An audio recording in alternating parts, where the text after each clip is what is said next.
All right, this is the morning breakdownage, mountage.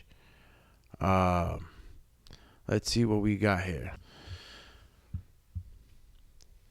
DOOMATRON activated. Champ.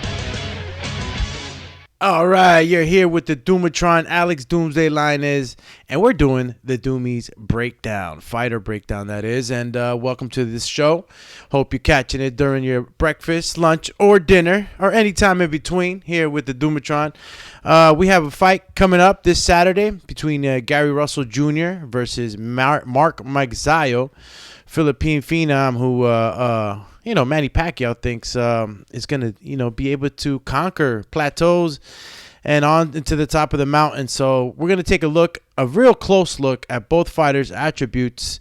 And we're going to go ahead and see if we can find weak points, strong points, and, of course, tools to victory. In order for these fighters to be able to win, they have to do specific things. Stylistically, I think this matchup's going to be great.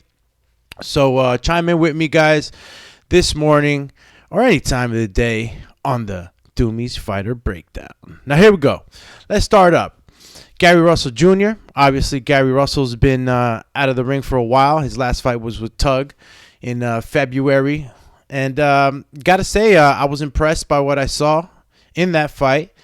We'll be going down the line on the weak points, strong points, and tools to victory for Gary Russell Jr. first. Now, I got some clips for you guys. I wanted to go over them with you in order for me to give you my insider Doomatron analytics on what I think Gary needs to do in order to win this fight and where I think he lacks in stylistically in certain matchups. The last fight with Tug was pretty good. I think Tug was a phenomenal opponent, created different aspects in the ring, created different angles, and I think that stylistically Tug and Mark Magsayo kind of line up with each other a bit.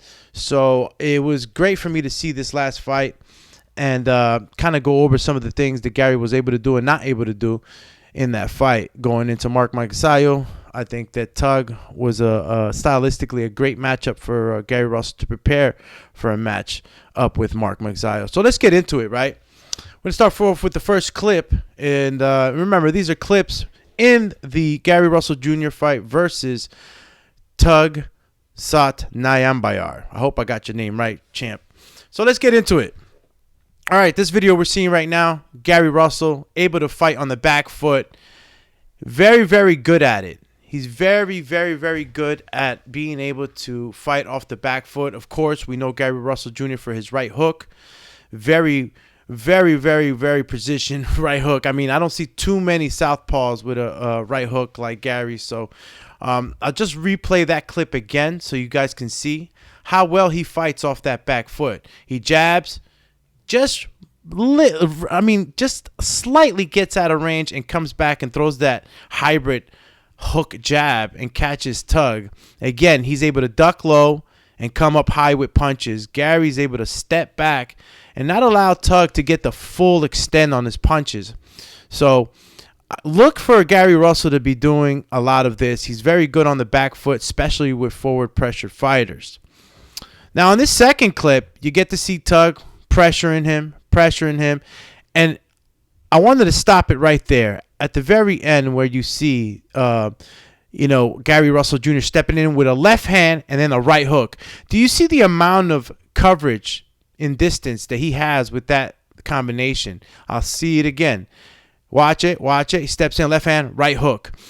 Even though he missed this combination in this particular engagement, you got to understand, he does that a lot, and I'll play it again.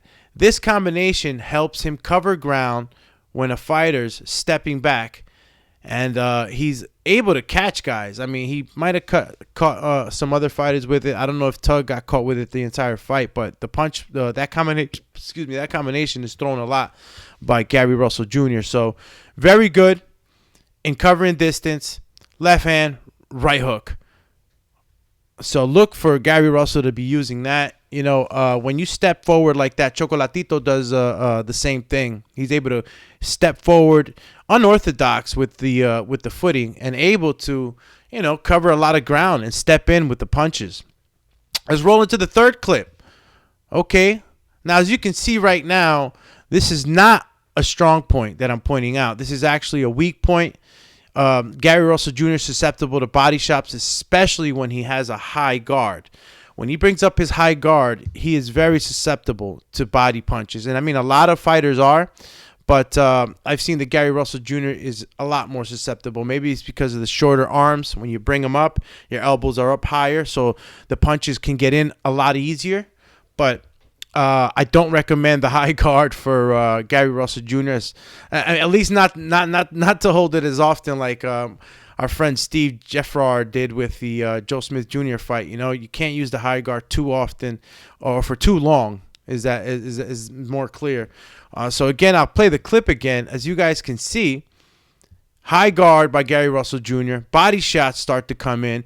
He starts to let off combinations, but in those combinations, Tug was able to put 2 combination punches back into the gut. So I think that's going to be one of the things that Gary Russell Jr. is going to have to watch out. I think he's susceptible to body shots, and because of his speed, I don't know what corner is saying to Mark Magsayo, but if you work the body enough, you start to slow down that speed. So Gary Russell Jr. got to be careful for those body shots. Let's move on to the next one. This next one is the same thing, pointing out the body shots that could come in. Tug did a very good job towards the later rounds in being able to, tag Gary Russell Jr. to the body. And Gary Russell Jr., he doesn't slow down a bit. I mean, be honest with you, in that fight, and this is after like a 2-year layoff, or something like that, maybe like a year layoff, or excuse me, Tug was 2 years. Kiko Martinez was a year in between. So yeah, you really think about the absence, and you watch this fight with Tug, and I gotta tell you, man, Gary Russell Jr. doesn't look like he lost a step. I was waiting for him to kind of slow down in the later rounds, but he didn't slow down. He took maybe 1 or 2 rounds off, but his combination speed was what led him to victory in this fight. So again, body shots, you got to watch out. You don't want to slow down, Gary. If you slow down too much, you'll be susceptible to the big shots. Okay, now we got, Gary Russell Jr. squatting. He's very good at this. If you guys notice, Gary Russell Jr. is already the smaller fighter. All right, but what he does is that he's able to squat down very low and then come up with high combinations. He's done this a lot. It's surprising to me because in this fight, Tug actually crouched. He was actually trying to fight as a smaller fighter, and I didn't quite get it. But then I started to realize that Tug was trying to get into the same playing field as Gary. I mean, you can be a tall fighter and fight that way, but Tug decided to fight smaller and try to get on the inside to trade with the speed of Gary Russell Jr. Now I'll play this clip again. All right, you can see Gary Russell crouching down. Tug's having success, a little bit of success with the pressure, but as you can see, this is not Gary's. This video was not so much for Gary's strong points. It was also to point out the weak points. If you put pressure on Gary, if you constantly keep that mid-range and you put pressure on him, he can start to fold. Vasily Lomachenko was able to do this in his fight.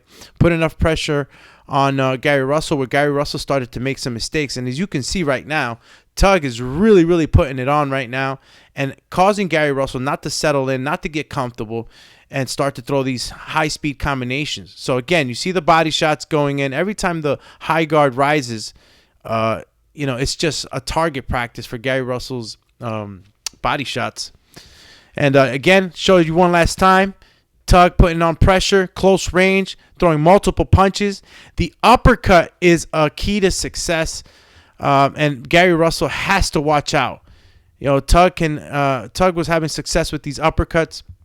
I think Vasil had success with these uppercuts. So one thing that Gary does have to watch out is the uppercuts and, of course, the body shots. So as you can see again, guys, Tug working working that mid-range, start to uppercut. That right uppercut hurt Gary Russell, put him on the back foot again, and Tug had success with it. So Gary Russell, watch the uppercuts, and definitely watch the body shots. Okay, we're going to turn into the next clip, give you a slow motion on what we just saw. That right uppercut, left to the body, then to the head, that was the trick. And Gary Russell needs to watch out for that, especially in the high output insider fighting, such as right now where Tug, winging left hook, right uppercut, steps to the side, throws a body shot, and then a right hand up top. Again, the uppercut is there for Gary. Gary has got to watch out for that uppercut. This could be dangerous for him. And I think that, a guy like Mark Magsayo that hits as hard as he does can definitely present some problems with a well-placed uppercut. Now, we're going to go into Mark Magsayo now, okay? Give you a little bit breakdown on Gary Russell Jr. And what you're seeing right now is Mark Magsayo. Obviously, the fight that he had with Chhhaaammppp was a pretty good fight. And it showed us a lot on what exactly Mark Magsayo is good at doing, right? Mark Magsayo is good at power punching. He has a straight, stiff jab. And I think they've been working on it a little bit over there with at the wild card. And I got to say, the power of Mark Magsayo is what really is the issue right now. He's had a lot of experience, an amateur. I know that, this is probably, I think, his sixth fight, if I'm not mistaken.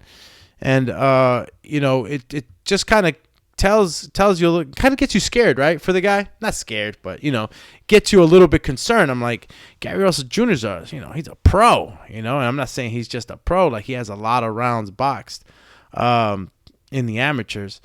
In the amateurs and in the pros. Now, if you really think about it, right, it's not super much of a difference. 160 rounds boxed by Gary Russell Jr. And if you compare it to it, I think Mark Magsayo's 106 is not that big of a difference. I just feel like Gary Russell's been in there with some high-level guys, and Mark still hasn't been there with high-level guys like Gary Allen. Gary Allen Russell Jr. So Julio Chhhaaammppp knocks down.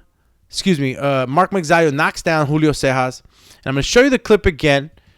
It's that step forward long left hook. Okay, that's one of his attributes. Mark Magsayo is able to throw that left hook at will anytime in that long range. And since he's pretty rangy, he's able to get these shorter guys on the long range and really hurt them. Well-placed punch by Mark Magsayo against Julio Chhhaaammppp, El Poito. And one more time, just so you guys can see the step-in power that Mark Magsayo possesses in that punch. Okay, let's move on to the next clip, right?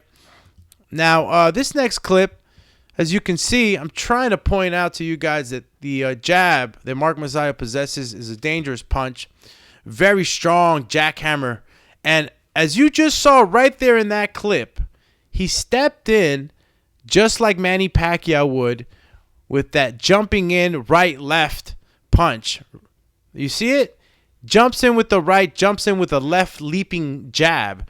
I think that this is little wrinkles of the great Manny Pacquiao. I'll let the clip play again so you guys can see what I'm talking about. See? Right hand, step in left. He covers a lot of ground. I think this is one of his better combinations. We mentioned Gary Russell Jr. being able to step in with his left hand and then right hook, covering a lot of distance with his step in through.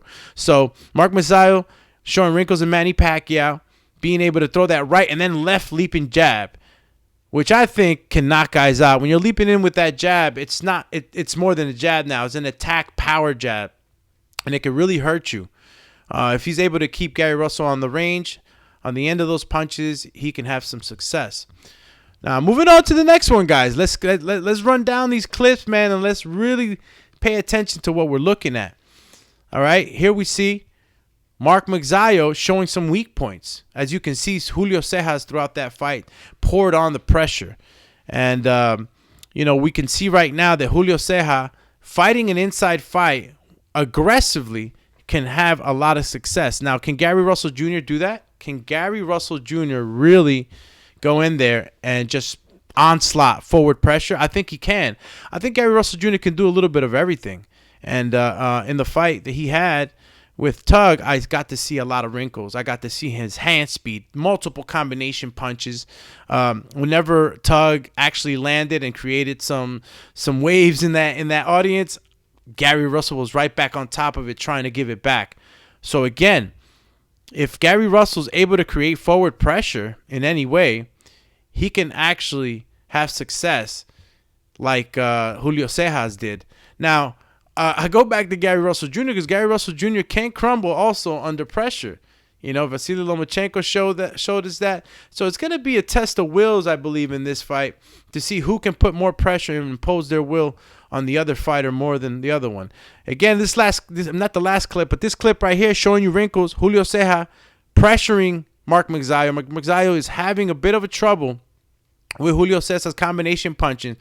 Julio Cejas was able to go to the stomach, to the ribs, and right back up top. His combination punching was very, very well put together. And I think Gary Jr. can have that success as well. And this next clip, right? If you take a look at what's going on, Julio Cejas creating that forward pressure. Mark Magsayo pumping the jab, which is what's going to help him keep off that forward pressure. How many jabs can he throw per round? That's another question. But I'll show you again so you get to see Mark Magsayo doubling up the hook, okay? Mark Magsayo has a lot of success when he doubles up the left hook. He has to be able to double it up on Gary to have success. I think he's going to have to definitely put his punches together in a way where he could create different looks and actually land them. Again, double left hook right there in the beginning. I'll bring it back. There you go. To the body. Double to the body, I think that was. Let's see it again. Boom, boom. Yep. He actually, I think, went for the guard and then to the stomach. So he has success. You don't land the hook in one time in one place, it'll land the second time in another place. There you go. Again, just highlighting Mark Magsayo's combination left hook. I think that'll be a punch to look for in the Gary Russell Jr. fight. But let's move on to the next one. All right, you got Julio Cesar again applying forward pressure, but as you just saw, the double left hook works for Mark Magsayo. 1, 2. Got to throw it twice. You got to throw it twice and with veracity and velocity. Let's go, champ. Can he catch Gary Russell Jr.? Of course. This is boxing. Gary Russell Jr. Never been knocked down, so I don't know if he's going to be able to knock him down, but Mark Magsayo definitely has the power to do so.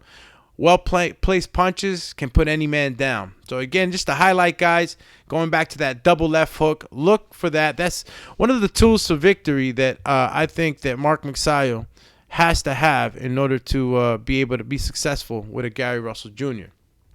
And I'll go ahead and play the last clip for Mark Magsayo. I just want to show you some weak points again. Both fighters are susceptible to crumbling to aggressive forward pressure. Julio Cejas showed us just that in that knockdown. And as you can see, Mark Magsayo was really hurt. You know, he really, really was hurt. After the body punches started to accumulate, you can see that Julio Cejas was having a lot of success. Look at the inside fighting. This is what puts pressure. A lot of body shots, and boom, sets him up with the left hook. Down goes Mark Magsayo. So again, both fighters susceptible to crumbling under aggressive forward pressure. Gary Russell Jr. showed it in the Vasily Lomachenko fight, and Mark Magsayo was showing it here in the Julio Cejas fight. So again, this was the fighter breakdown. What did we learn? What we learned? Okay, what did we learn? Gary Russell Jr., you got to be able to create, and you already do, create different looks for Mark Magsayo. Mark Magsayo does not like body punches, and who does? If you're able to put punches together and land a lot of them to the body, the head will open, and you could have some success like Julio Cejas. Now, Gary Russell Jr. doesn't show me any wrinkle, rust, or any of that stuff because I'll tell you what.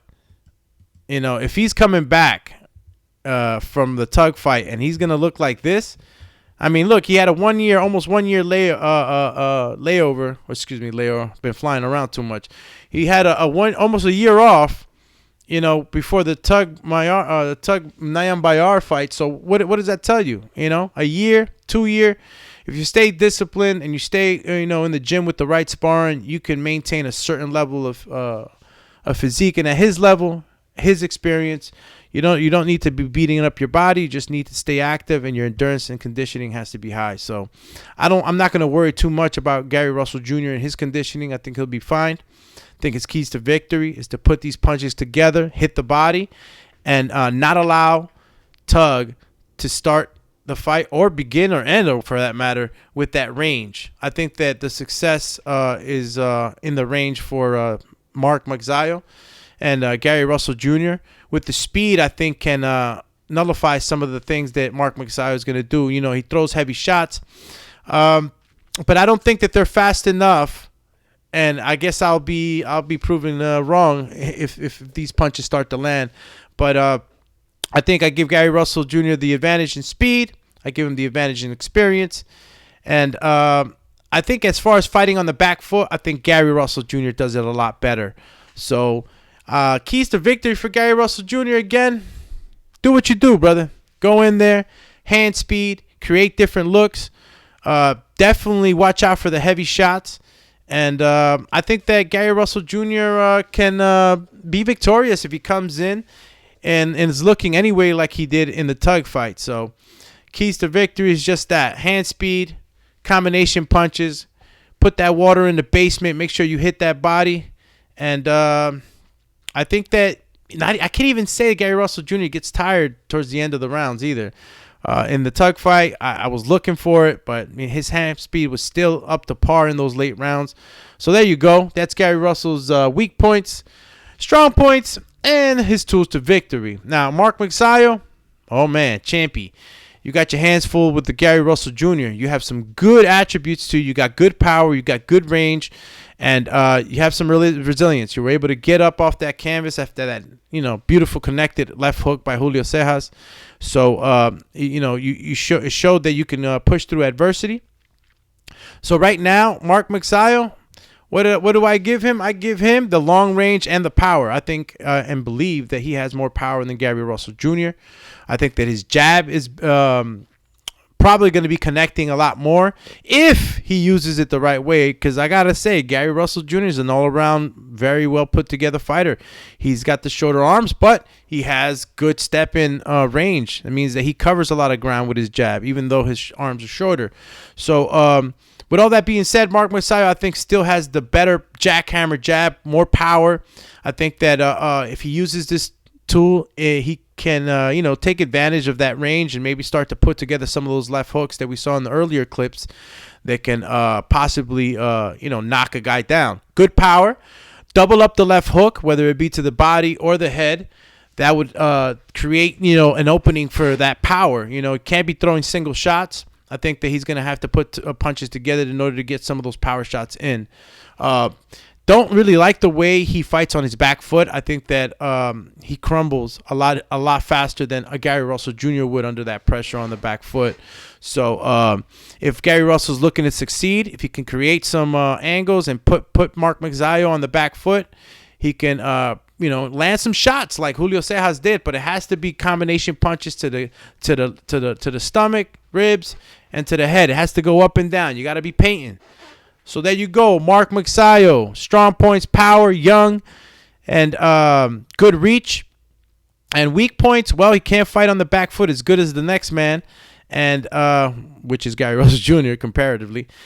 And what else doesn't he do well? I mean, the guy hasn't been in there with some top guys yet. Julio Cejas was a pretty good test, but what I did see was that if he starts to get hit to the body, hands will start to fall, just like any other situation. But I really am concerned if these body punches start to affect him early in the rounds. He's going to be susceptible to these headshots. And a Gary Russell Jr. throwing like 5 punches in a second, can really get a few shots in there if he's not careful. So again, strong fighter, rangy fighter. I think he has the youth and obviously the activity. So let's see if Mark Magsayo, a.k.a. El Magnifico from the Philippines, if he's going to be able to take this title away, man, from Gary Russell Jr. Again, guys, this fight's going to be happening at the Borgata Hotel Casino, Atlantic City, New Jersey. That's right, Jersey. Stand up. And, it'll be for the World Boxing Council World Featherweight title. That's the WBC champ. The green is the green. The gold is the gold. The best of the best. So stay tuned. Fight will be this Saturday, the 22. And you could obviously catch this fight on PBC. And it will be a Showtime event. PBC Fighters, but a Showtime event, right? Champ. So, again, guys, this was the Doomatron, or the Doomy breakdown. Doomy Fighter breakdown. Thanks for joining in. Stay tuned. More content coming on the way as I get organized. This is the Boxing Biz podcast radio show. Thank you for tuning in with the Doomatron. You know I'm always activated. I try to stay activated as much as possible. DOOMATRON activated. And stay tuned for more boxing content and fighter breakdowns and a whole bunch of other stuff that I'll be putting into the boxing schedule. You already know, champs. Yeah, tuning in with the Doomatron. I think I'm out of here, guys. This was the Doomy Fighter Breakdown. Hope you appreciate it. Leave any comments there in the comment section if you got something to say. Maybe you thought that my breakdown was different than yours. Maybe you had more on to add there. Go ahead. Tune in to the Boxing Biz podcast show. Make sure you like, subscribe, hit that button, please. Show me some love. I'll be up to 1,000 subscribers in no time. The community is amazing. And I know I'm just trying to bring y'all more and more content. I'm settling in to this new life. So I appreciate y'all, man. This is the Doomatron.